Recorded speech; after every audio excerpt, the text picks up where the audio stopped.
তালের সিজন কিন্তু শুরু হয়ে গেছে, আর তাই দেরি করা যাচ্ছে না আমার পক্ষে।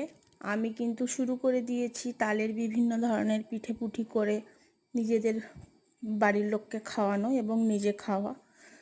তো আজকে বানিয়েছিলাম তালের বড়া। প্রত্যেকেই এই তালের বড়াটার সঙ্গে পরিচিত, আপনারাও নিশ্চয়ই বানিয়ে খান। আমার কিন্তু ভীষণই ভালো লাগে। তালের যত রকম পিঠে হয় তার মধ্যে এই পিঠেটা খেতে খুবই সহজ বানানো। আমি কিছুই দিয়ে বানাইনি বেশি কিছু। তো আমি দিয়েছিলাম ময়দা, তালের মাড়, আর একটু কালো জিরে আর চিনি। ব্যাস এই কটা উপকরণ হলেই কিন্তু আমাদের তালের বড়াটা রেডি হয়ে যাবে। আর একটুখানি দুধ দিয়েছিলাম আমি। ব্যাস একটু পাতলা মতো ব্যাটারটা মাখিয়ে নিয়ে আমি কিন্তু করে নিয়েছিলাম ঝটপট করে।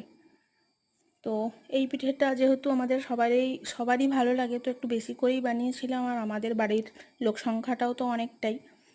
তো আপনারাও অবশ্যই বানিয়ে খান।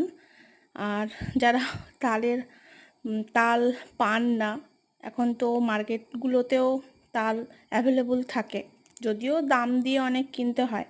আর আমাদের জমিতে অনেক তালের গাছ রয়েছে, সেখান থেকেই আমরা সকালবেলা তাল কুড়িয়ে নিয়ে এসেছিলাম।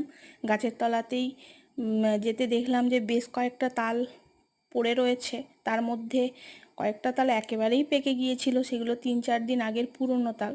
তো সেইখান থেকেই আমরা তালের মাড় বের করেছিলাম আর তার থেকে পিঠে বানালাম। তো খুবই টেস্টি হয়েছিল আর ভীষণ মুচমুচে হয়েছিল আর ভেতর থেকে নরম হয়েছিল। সবাই খুব ভালোবেসে খেয়েছে, খুব প্রশংসা করেছে।